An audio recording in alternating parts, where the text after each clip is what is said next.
안녕하세요. 저는 결혼한 지 이제 곧 3년이 넘어가는 30대 초반의 여성입니다. 출퇴근길에 사연 드라마를 자주 듣곤 했는데 이렇게 저도 익명의 힘을 빌려보면 도움이 될까 싶어서 참여해보네요. 요즘 저의 부부의 고민은 아이가 쉽게 찾아오지 않는다는 것이었는데요. 한번 찾아온 아이를 안타깝게 떠나보낸 뒤로 여러 번의 시도를 했는데도 아이가 잘 찾아오지 않아 왜 그럴까 생각해보니 남편이나 저나 이래저래 스트레스 받는 일이 많았던 것 같아요. 그때는 잘 깨닫지 못했지만 스트레스의 요인을 원천 봉쇄해버리니 이제야 좀 살 것 같다는 생각이 들면서 제가 굉장히 많은 스트레스를 받고 있었던 걸 깨닫게 되었습니다. 의사 선생님께서도 아직 나이도 젊고 기회가 많으니 마음을 편하게 먹고 기다리면 좋은 소식 있을 거라고 하시네요. 여기에 마지막으로 이야기를 풀고 더 이상 이 문제에 대해 생각하지 않고 편안한 마음으로 살아가려고 합니다. 결혼하기 전까지 저는 굉장히 긍정적이고 밝은 성격이 매력이라는 이야기를 항상 듣고 살았습니다. 실제로도 스트레스를 다른 사람보다 잘 받지 않는 성격이기도 했고요. 웬만하면 일이 잘 안 풀려도 액땜 하겠거니 아니면 다른 좋은 일이 있겠거니 인생은 새옹지만 아니더냐 하고 넘기는 타입이었습니다. 주변에 친구들도 많았고 크게 싸우거나 사이가 좋지 않은 사람들도 없었고 인간관계가 항상 원만했어요. 지금 생각해보면 중산층 부모님 밑에서 외동딸로 태어나 사랑 많이 받고 안정적으로 자란 덕이 아닐까 싶지만 처녀 때는 정말 부족한 것이 없으니 크게 화가 나는 일도 불편한 일도 없이 무난하게 살아온 인생이었습니다. 외동딸로 자랐지만 학교 선생님이었던 어머니 덕에 외동 아이들에게 쉽게 나타나는 이기적인 성격도 잘 지도받으면서 자라올 수 있었던 것 같아요. 그렇게 무난하게 살아오다가 대학교에 와서 운명처럼 남편을 만나게 되었죠. 남편도 저처럼 크게 모난 데 없고 인간관계도 원만한 사람이었습니다. 그러다 보니 크게 싸우는 일도 없었고 서로 마음에 들지 않는 부분도 없었기 때문에 다른 대학생 커플들보다 더 오랫동안 연애를 이어갈 수 있었어요. 대학을 졸업하고 사회에 나가보니 성격 모난 데 없고 인간관계 원만하고 안정적인 성격을 가진 사람이 얼마나 귀한지 더 잘 알게 되었죠. 그래서 남편도 저도 연애가 지속되어 갈수록 당연히 서로 결혼할 사람이겠거니 생각하고 미래를 약속했습니다. 한 가지 마음에 걸렸던 건 남편은 저처럼 안정적인 가정에서 자란 사람이 아니었다는 거였어요. 왜 어른들은 항상 연애와 결혼은 다르다고 화목한 가정에서 자란 사람과 결혼해야 한다고 하시잖아요. 집안이 화목한지 아닌지에 따라 결혼 상대를 정해야 한다고요. 특히 시집을 가야 하는 여자 입장에서는 더더욱 그게 중요하다고 말입니다. 처음 남편과 결혼을 하고 싶다고 저희 부모님께 말씀드렸을 때도 부모님의 반응은 조금 조심스러웠어요. 남편은 사실 부모님이 어릴 때 이혼하시고 아버지 밑에서 자랐거든요. 어머니와도 가끔 연락은 하지만 남편이 기억도 못한 어린 시절에 어머님이 집을 나가셔서 어머니와 크게 교류가 있었던 상황은 아니었습니다. 저희 부모님은 그 부분이 조금 조심스러웠던 거였고요.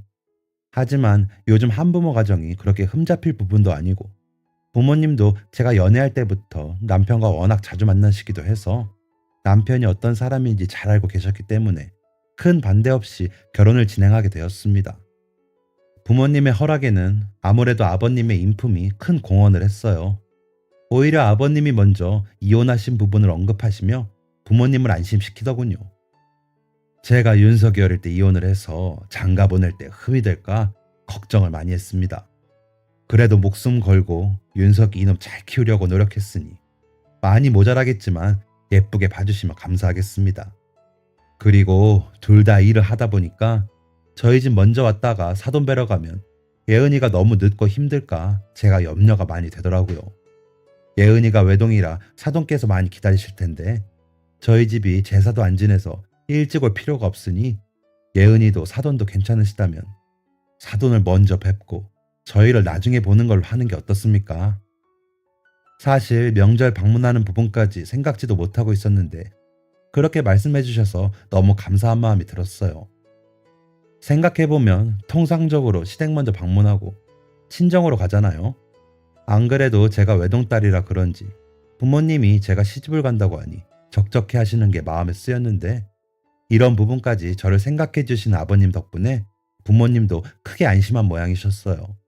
남편이 평소에도 아버님을 존경하고 아버님 성격을 많이 닮으려고 노력한다는 이야기를 종종 했는데 그만큼 온화하고 생각이 깊으신 분이었습니다. 바르고 정직하게 한평생 살려고 노력하시는 게 말과 행동에 그대로 은근히 묻어나는 기품 있는 분이시기도 했고요. 그렇게 아버님까지 뵙게 되자 부모님도 안심하시고 기쁜 마음으로 결혼식을 준비했어요. 반면 시어머니는 상견례 자리에 시간을 못 내셨다며 나오시지도 않았습니다.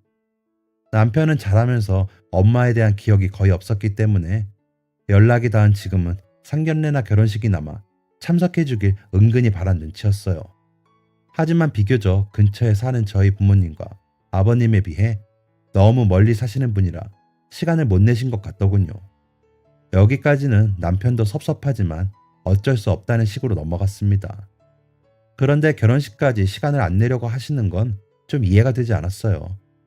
결혼 준비나 혼수 같은 부분 보태주시는 건 바라지도 않았고 당연히 안 해주셨습니다. 그것도 이해가 잘 안 되는데 본인 아들 결혼하는데 귀찮은 티 내면서 안 오시는 건 좀 저희 집안에 너무 예의가 아니지 않나 하는 마음이 들더군요. 결국 아버님이 전화까지 하셔서 어찌어찌 결혼식은 참석하셔서 자리해 주셨지만 식이 끝나자마자 쌩 하고 가버리시는 걸 보자 기분이 좋지만 않더라고요. 나중에 남편에게만 쏙 전화해서 사는 게 바빠서 일찍 가서 미안하다. 뭐 너도 알다시피 엄마가 힘들게 산다 어쩐다. 신혼 첫날인 저희 부부에게 결혼 축하한다 이야기는 일절 안 하고 자기 힘들게 산다는 투정만 부리시길래 제대로 대화 나눠보지도 않았지만 거리 두고 살아야겠다 생각했습니다. 남편도 제 눈치가 보이는지 적당히 들어주다 끊더군요. 그리고 한참 동안 연락이 없으시길래 굳이 저도 뵐 이유가 없을 것 같아 아버님과만 자주 왕래하며 별 생각 없이 살고 있었습니다.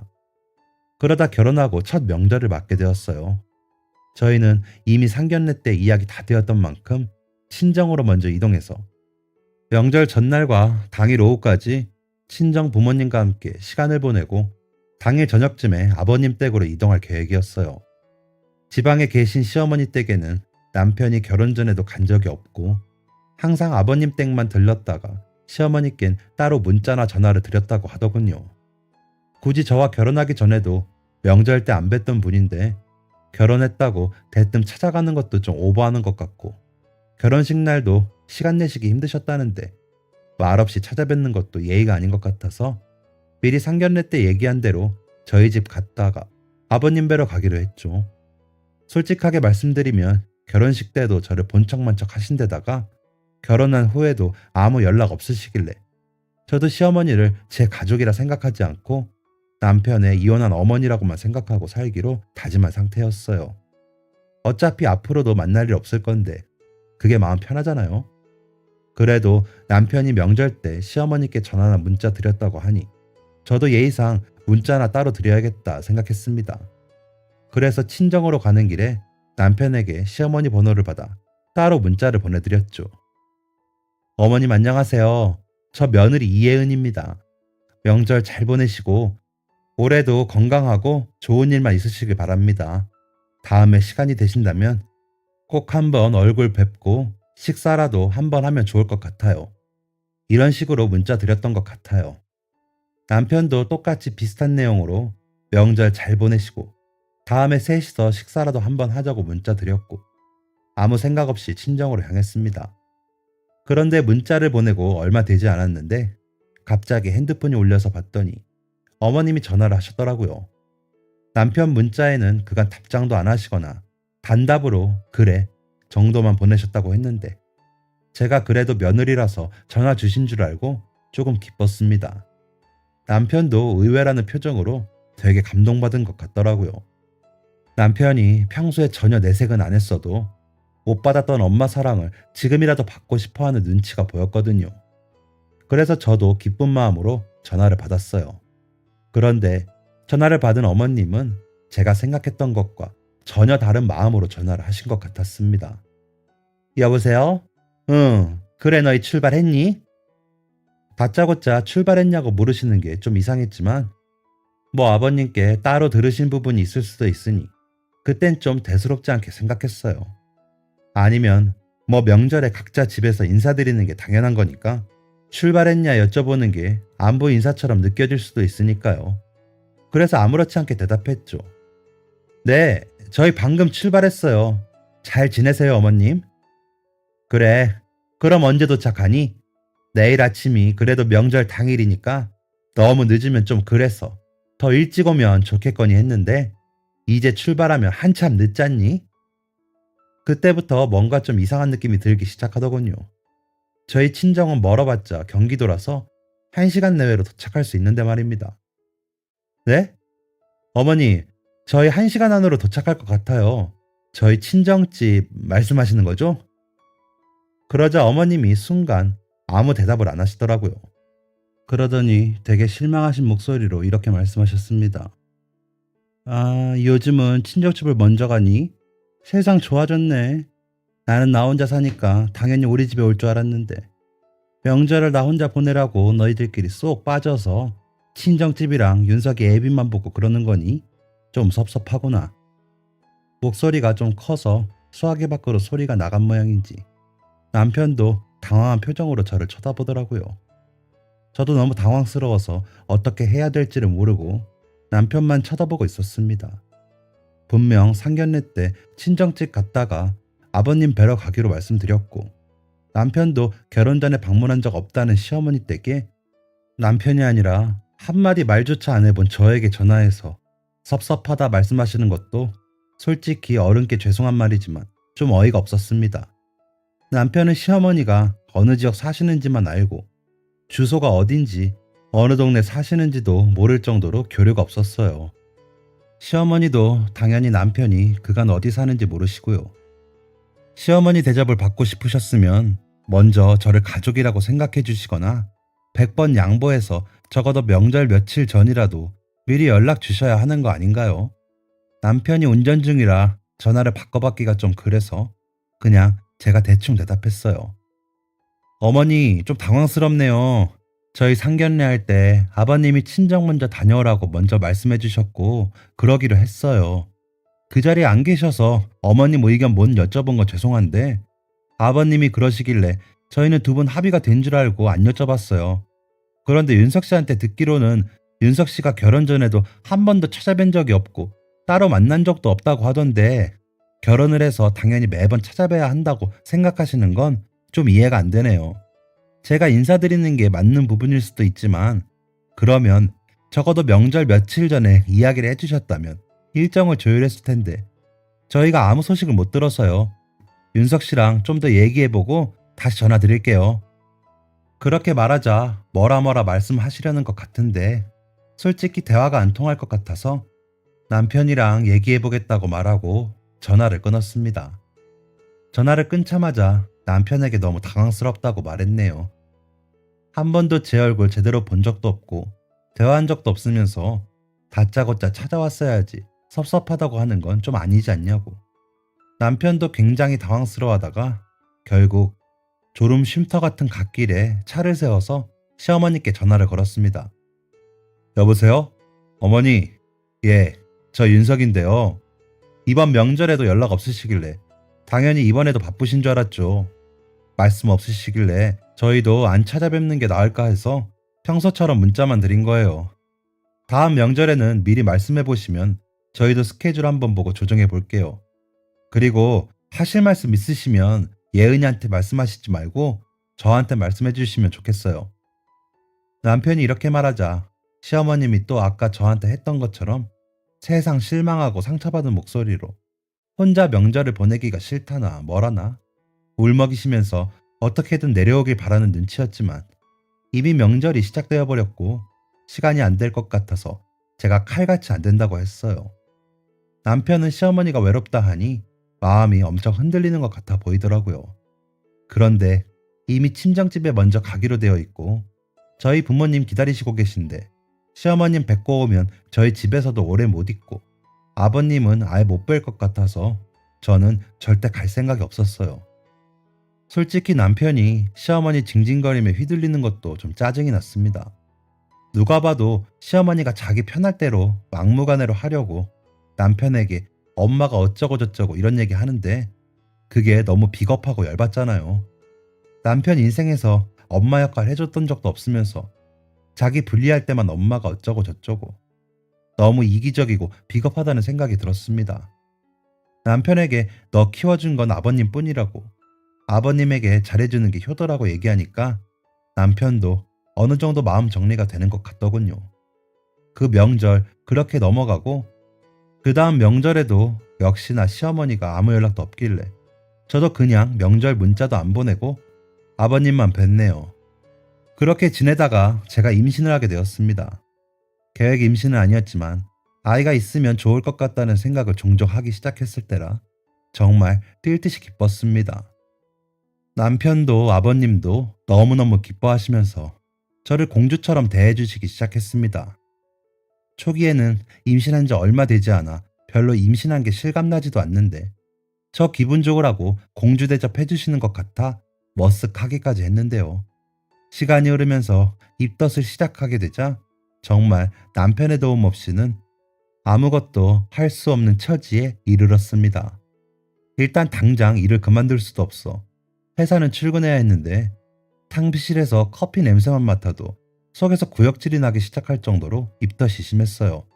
아무것도 입에 댈 수조차 없어서 임신을 했는데도 살이 금세 오르기는커녕 헬스케이지는 제 얼굴을 보고 만나는 사람들마다 제 걱정을 해주실 정도였습니다. 남편과 아버님, 친정 부모님의 걱정은 말할 것도 없고요. 마냥 아이를 가질 행복감에만 부풀어 있었는데 임신이 이렇게 힘들고 고통스러운 거라니 너무 힘들어서 하루 종일 눈물만 날 지경이었어요. 그런데 어느 날 시어머니께서 문자가 오시더라고요. 아가, 임신했다며? 입덧이 심하다던데 힘들어서 어쩌니? 가서 반찬이라도 좀 줄까 하는데. 문자 받으니 솔직히 죄송한데 반갑진 않았어요. 입덧 때문에 뭐 먹지도 못하고 만나도 제대로 시간을 못 보낼 것 같아서 괜찮다고 답장 드렸는데 기어이 오시겠다고 날을 정하시는 거 있죠. 그때부터 뭔가 마음속 깊은 곳에서 쎄한 느낌이 들었습니다. 그래도 남편은 시어머니가 반찬 싸서 오신다고 하니까 엄청 기뻐하고 감동받은 것 같더라고요. 그 모습을 보자 저도 마음 약해져서 멍청하게도 알겠다고 대답했어요. 제가 입덧 때문에 아무것도 못 먹는 상태라 남편도 같이 밥을 못 먹고 있는 게 너무 미안하기도 했고 남편이 살면서 엄마 밥 얼마나 먹고 싶었을까 싶기도 해서요.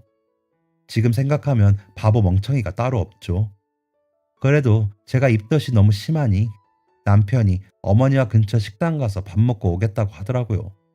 저는 죽 같은 거만 겨우 먹을 수 있는 상태라 미리 죽 사놓고 어머니 반찬만 받아서 냉장고에 넣어놓으면 되겠다 편하게 생각했죠. 그런데 예상과는 다르게 저희 집에 도착하신 어머니는 음식 들고 오시면 먼 길 오는데 힘들다고 대뜸 저희 집에서 반찬을 해서 주시겠다고 선언하셨습니다. 입덧이 너무 심했던 저는 너무 놀라서 손을 휘저으며 말렸어요. 그냥 나가서 먹자고 돌려서 말씀드렸는데도 어머니는 자기 혼자 신나서 외식은 한 끼만 먹을 뿐이고 두고두고 먹을 수 있게 음식을 해서 주시겠다고 난리를 치시는 게 아니겠어요? 솔직히 너무 당황스럽더라고요. 물론 남편에게 여태까지 못한 엄마 행세 하는 것까진 감동적이고 좋은데 하필 입덧이 너무 심한 제가 있는 집에서 요리를 할 필요까지는 없잖아요. 길거리 음식점에서 나는 음식 냄새만 맡아도 바로 토할 정도로 입덧이 심했던 저는 정말 어머니를 끌어내서라도 말리고 싶은 심정이었습니다. 좀 이해가 안 되는 건 제가 입덧하는 걸 모르셨던 것도 아니고 본인도 임신해보셨으면 분명히 아실 텐데 왜 굳이 한 번도 찾아오신 적 없다가 갑자기 찾아와서 이러시는 건지 혹시 명절 때 제가 말대꾸해서 복수하는 건가 하는 마음까지 들더라고요. 그러거나 말거나 어머님은 이미 미리 사온 식재료들로 신나게 요리를 하기 시작하더군요. 물론 어떻게 보면 너무 감사한 일이란 거 알고 어머니가 정말로 제 생각해서 먼 길 올라오셨을 수도 있지만 어떻게 저렇게 사람이 다른 사람의 입장을 생각하지도 않고 일방적으로 행동할 수 있는지. 아버님은 사소한 일 하나를 해도 저에게 괜찮냐 물어보시는데 어떻게 저렇게 다를 수가 있는지 신기할 지경이더군요. 그리고 당연히 저는 어머님의 요리가 시작되자마자 화장실에서 계속 토했습니다. 집에 자욱한 냄새 때문에 화장실에서 나올 수가 없었어요. 남편이 황급히 저를 데리고 밖으로 나와주지 않았다면 아마 저는 화장실에서 정신을 잃었을 것만 같아요. 어머니는 제가 토하거나 말거나 반찬 만드시는 거 보니 저 임신해서 오신 건 아닌 것 같고 뭔가 다른 꿍꿍이가 있어 보이시더군요. 보다 못한 남편이 어머님께 요리해 주시는 건 감사한데 제가 너무 힘들어하니 그냥 밖에서 밥 먹자고 강압적으로 얘기하고 어머님을 데리고 나갔다고 합니다. 그날 저는 속이 심하게 뒤집어져서 근처에 계신 아버님 댁에서 부끄럽지만 아버님 간호 받으면서 누워 있었고 남편이 대충 어머님께 이것저것 사드리고 달래 보낸 것 같았습니다.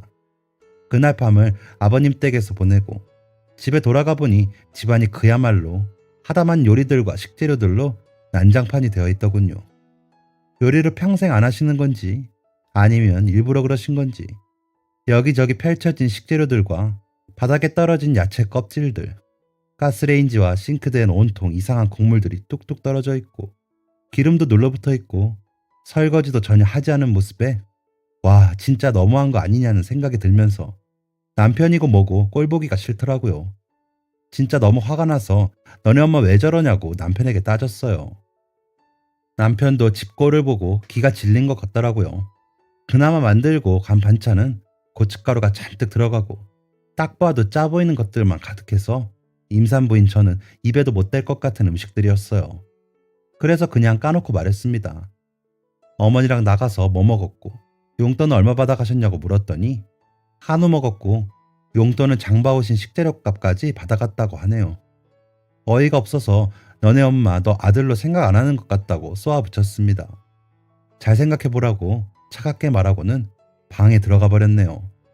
좀 심한 말 했나 싶은 생각이 들었지만 남편이 엄마 역할하는 시어머니의 여우짓에 놀아나서 자꾸 휘말리는 게 계속 이렇게 살아야 하나 암담한 마음까지 들었습니다.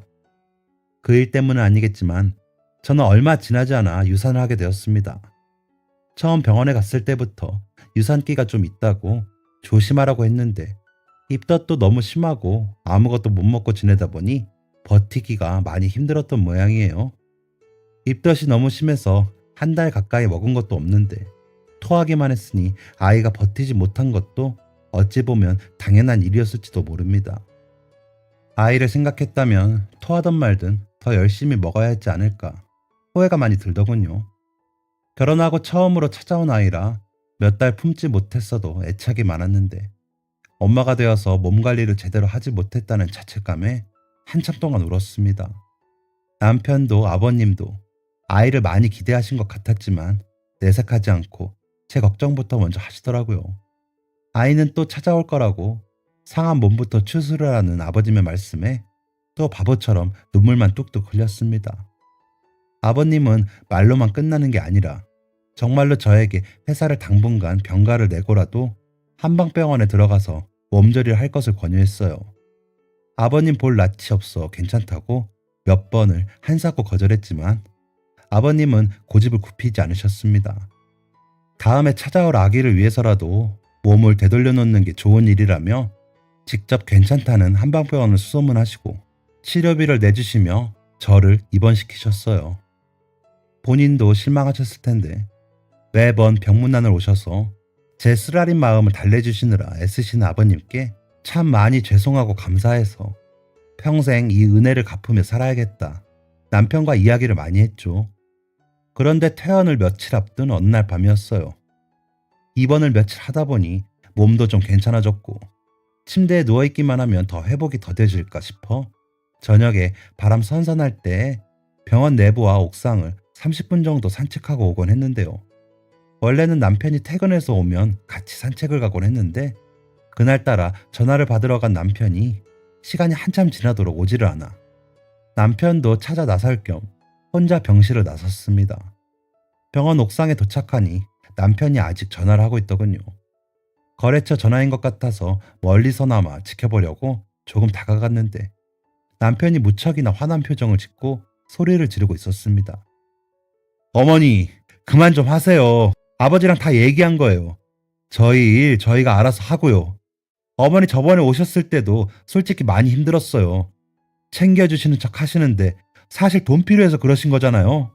어머님 없을 때도 저 잘 지냈으니까 그만 좀 하세요. 멀리서 듣는데도 누구 전화인지 알겠더라고요. 보나마나 시어머니 전화겠죠. 제가 끼어들기도 뭐해서 도망치듯 병실로 내려왔지만 남편이 그렇게 심하게 말하는 걸 처음 봐서 심장이 벌렁벌렁했습니다. 다른 시부모님들은 며느리가 유산했다고 비싸기로 유명한 한방병원에서 몸조리를 하는 걸 곱게 보실 분이 몇 없다는 것도 알고 있었기 때문에 괜히 어머니 전화가 신경 쓰이더라고요. 참다 못해 그날 밤 남편 몰래 남편의 핸드폰을 열어봤습니다. 아니나 다를까 시어머니 문자가 여러 통 와 있더라고요. 너희 아버지는 옛날에도 돈을 그렇게 함부로 쓰더니 내가 그럴 줄 알았다. 나 도와달라고 그렇게 말했을 때는 한 번도 안 도와주고 입 싹 닫더니 유산한 주제에 그게 뭐가 대수라고 몸조리를 하고 앉아있어? 세상 좋아졌다. 내가 오늘 윤희한테 듣고 얼마나 놀랬는지. 예은이 걔는 너희 아버지가 해준다고 바로 병원 들어앉아서 하하호호 하고 있어. 걔 조심해야겠다. 엄마가 그런 애들 잘 아는데 윤석이 너처럼 착한 애는 고생 많이 할 그런 여자야. 지금 당장 퇴원시키고 정 몸조리 하고 싶으면 병원비 빼서 나한테 보내. 내가 우리 집에서 조리시켜줄 테니 산 좋고 물 좋아서 도시보다 빨리 나아. 걔 버르장머리도 고쳐놓고 좋겠네. 엄마가 너 고생 안 하게 항상 기도하는 거 알지? 엄마만 믿어. 여러 통의 문자를 다 합쳐보니 이렇게 되어 있었고 뻔뻔하게도 계좌번호까지 쓰여 있더군요. 보는데 솔직히 너무 화가 나서 손이 떨렸습니다. 밑에 이어붙여진 남편의 답장만 아니었어도 당장 남편에게 상황 설명받고 이혼했을 것 같아요. 답장은 이렇게 이어져 있었습니다. 윤희한테 전화해서 어머니 하신 말씀 다 말했고 윤희 다시는 어머니 안 본답니다. 저도 다시는 어머니 볼 일 없으니 연락처 지우겠습니다. 그리고 돈 어머니가 함부로 쓰셔서 가정경제 파탄 내신 거 아닌가요? 여태껏 어머니가 그리워서 저 이용하시는 거 다 알면서 이용당해 드렸어요. 그런데 예은이한테 하시는 말씀 보니까 제가 정신이 제대로 드네요. 라는 답장과 함께 정말로 어머니의 번호는 지워져 있었어요. 그 문자를 보자 마음은 좀 복잡하지만 화가 좀 가라앉긴 하더라고요.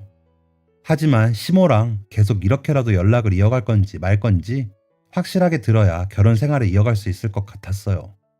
다음날 남편에게 전화통화를 들었고 문자도 봤다고 말했습니다. 그러자 남편이 미안하다고 말하며 그러더라고요. 처음에 어머니가 연락 왔을 때가 고등학생 때였는데 그 어린 나이에도 어머님이 돈 달라고 하시더라. 엄마가 너 많이 그리웠어. 좋은 엄마가 돼서 다시 보고 싶었는데 힘든 부탁해서 미안해 라고 하면서 어린 마음에 항상 어머니의 빈자리가 그리워서 달라는 대로 다 드렸지. 그 뒤로도 항상 조금이나마 쥐어드렸는데 이제 알겠어. 어머니는 단 한 번도 나랑 윤희를 자식으로 받아들인 적 없다는 걸. 우린 그냥 엄마가 필요할 때 현금 인출기처럼 쓸 수 있는 존재들이었고 항상 엄마가 미안해라는 이야기 들으면 조금씩 쥐어드리거나 어머니 해달라는 대로 다 해드렸으니까. 예은이 너한테 하는 얘기 들으니까 이제야 정신을 차리겠다. 이야기를 하며 울먹이는 남편 때문에 마음이 많이 아팠습니다. 어린 나이에 엄마가 얼마나 그리웠을지 생각만 해도 저도 마음이 찡하더라고요. 남편이 시어머니에게 받은 충격과 제가 그런 얘기를 듣게 한 죄책감이 심한지 굉장히 힘들어하는 모습을 두고 볼 수가 없어서 저는 어차피 시어머니 그런 사람인 줄 짐작이나마 했기 때문에 괜찮으니 남편 마음부터 돌보라고 위로해줬죠. 시누이도 남편에게 듣고는 병원에 찾아와 저에게 미안하다고 울었습니다. 평소에 시누이가 어머니와 연락을 제법 주고받는다고 들었는데 제가 한방병원에서 몸조리 중이라는 이야기를 조금 흘린 모양입니다. 시누이도 당연히 제가 몸이 너무 좋지 않으니 조리하는 것에 대해 찬성했고 아버님 뜻에도 전적으로 동의했기 때문에 저를 욕보이거나 흉보려고 말씀드린 게 아닌데 시모가 그걸 가지고 남편에게 돈 달라는 문자를 보냈다는 것에 굉장히 충격을 받은 모양이더군요. 저는 제 마음보다는 평생 엄마를 그리워했을 시누이 남편의 마음이 더 신경이 쓰이고 안쓰러웠습니다. 마음속 깊은 곳에서 진심으로 시모를 용서할 수가 없다는 생각이 들었어요. 필요할 때만 엄마인 척 하면서 신우이와 남편을 이용하려고 하는 시모에게 복수할 수 있으면 좋겠다는 생각까지 들더군요. 그리고 그 생각은 얼마 지나지 않아 실행으로 옮길 수가 있게 되었습니다. 어느 날 생소한 집원으로 남편에게 전화가 걸려왔어요. 받아보니 어머님이 사시는 지역에 있는 한방병원이었습니다. 그쪽 지역에 볼 일이 있었던 적이 없어 남편이나 저나 어리둥절했죠. 하지만 이윽고 들려오는 시어머님의 성함에 남편의 표정이 아주 차갑게 굳었습니다. 어머님이 허리 디스크에 치질이 걸려 한방병원에 입원을 하셨는데 병원비와 치료비를 남편 이름으로 돌려놓고 수납을 요청했다는 설명을 들은 남편과 저는 시어머니의 뻔뻔함에 치가 떨리더군요. 빠른 시일 내로 방문 바란다는 병원 측 설명에 남편이 자기는 어머님 없다고 알아서 하시라고 말하고 끊어버리려고 했지만 저는 너무 화가 나더군요. 결국 생각한 대로 면전에서 망신을 드려야 더 이상 이런 일이 없을 것만 같아서 남편에게 내려가자고 했습니다. 그날 주말 시간을 빼서 시어머님이 계신다는 병원으로 출발했습니다. 병원에 도착하니 시어머님이 누가 봐도 나이 있는 환자더군요. 분명 들어갈 때는 병실 사람들과 꼿꼿이 앉아서 웃고 떠드는 소리가 복도까지 들리더니 저희 얼굴을 보자마자 바로 침대에 드러누워선 아파 죽겠다고 앓는 소리를 내시지 뭐예요. 얼굴도 며칠이나 병원에서 잘 드시고 편안하게 계셨던 건지 저번에 봤을 때보다 더 윤기가 잘잘 흐르시는 게 당장 동네라도 한 바퀴 뛰셔도 될 듯한 낯이었습니다. 아유, 아파 죽겠어 정말. 윤서가, 엄마 혼자서 여기 입원해서 얼마나 외로웠는지 알아? 자주자주 왔으면 좀 좋아. 엄마가 허리도 아프고 외로워서 더 서러웠어. 사람들이 다 독거노인인 줄 알았겠다 얘. 그러면서 욕심 가득 찬 눈을 희번덕거리시며 뭐 들고 온 건 없나 저희를 아래 위로 몇 번이나 훑으시던지 부끄러워서 혼났습니다. 당연히 저희는 아무것도 들고 간 게 없었어요. 남편 얼굴 보자마자 엄마 엄마 하며 아픈 척 하기 시작하는 시모의 얼굴을 똑바로 보고 싶지도 않더군요. 분위기가 심상치 않자 어머님이 아니라 옆 침대 쓰시는 아주머니께서 민망한지 저희에게 주스를 건네시며 앉으라고 하시더라고요. 정중히 거절하고 어머님을 똑바로 내려다봤습니다. 어머니, 저 유산하고 한방병원에 있을 때 몸 관리도 제대로 못하는 게 버르장머리가 없다고 하시더니 왜 어머님도 애 지우고 병원 들어누워서 편하게 있고 싶다 하셨잖아요. 드디어 소원 이뤄졌네요. 어머님, 편하게 누워 계시니 정말 편하시겠어요? 몸 관리 좀 하시지 그러셨어요.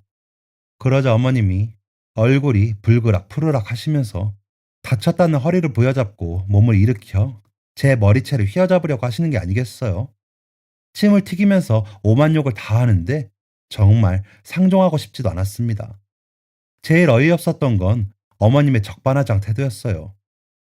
야 이년아, 너는 내가 너 임신했다고 해서 네 집까지 올라가서 밥 해준다고 그 난리를 쳤는데 이런 미친년? 너 어디 우리 귀한 아들 잡아가지고 너 같은 게 우리 집안에 들어와? 내가 너 같은 애랑 니년이 뵌 애 하나 때문에 몇 시간 고생해서 올라간 줄 알아? 그러자 남편이 옆에서 코웃음을 치면서 어머니를 떼어놓고는 쏘아붙였어요. 저 당신 아들이었던 적 없고요. 그때 오셨던 것도 예은이 임신했다는 거 꼬투리 잡아서 엄마 놀이 한번 하고 저한테 용돈 받으려는 속셈이셨잖아요. 제가 모를 줄 알아요? 당신 항상 그렇게 기회주의적이고 뻔뻔하고 돈도 함부로 써서 아버지가 미쳐버린 줄 알았다고 하시던데 어떻게 몇십 년이 지나도 그대로예요? 저희 오늘 온 거는 당신 망신 주려고 온 겁니다. 아무리 전화로 그만하라 말씀드려도 못 알아들으시길래 두 번 다시는 연락하지 말고 병원에 제 이름 연락처 걸어놓지도 말라고 직접 말씀드리러 온 거예요. 아시겠어요? 당신 제 엄마였던 적 없고 앞으로도 없으니까 가식적인 가족놀이 그만하세요. 뒤에서 시어머니가 난리를 치시던지 말던지 그대로 무시하고 병원 접수처에 가서 진료비 못 낸다고 말씀드리고 집으로 돌아왔습니다. 서울 오자마자 남편이나 저나 연락처 싹 바꿨고요.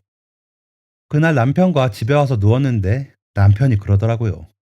아버님과 시누이도 차례로 번호를 바꾸며 어머님과 인연을 끊었습니다. 기댈 곳이 없어진 어머님은 다음날 바로 퇴원을 했다고 하네요. 앞으로는 저희 식구들 앞에 다시 나타날 일이 없다고 믿지 않지만 어떻게든 인연을 이어가지 않고 살아갈 작정입니다. 저는 시어머니가 조금은 불쌍하고 안쓰럽다는 마음도 가지고 있어요. 비록 어머님과 엮였던 일이 두 번 다시 생각하고 싶지 않을 정도로 안 좋은 기억으로 남았지만 앞으로는 어머님이 좀 제대로 스스로 행복을 찾으며 사셨으면 좋겠다는 마음이 드네요. 저는 저에게 소중한 식구들을 더욱 행복하게 해줄 방법을 찾아야겠죠. 더 이상 어머님에게 휘말리지 않고 말입니다. 지금의 가장 큰 목표는 어릴 때부터 어머님의 빈자리가 그리웠을 남편에게 좋은 아내가 되고 또 남편과 제가 낳을 아이에게 좋은 엄마가 되는 게 가장 큰 꿈이네요. 이 사연을 보내고 난 뒤에는 시어머니라는 사람에 대한 나쁜 기억도 지워버릴 생각입니다.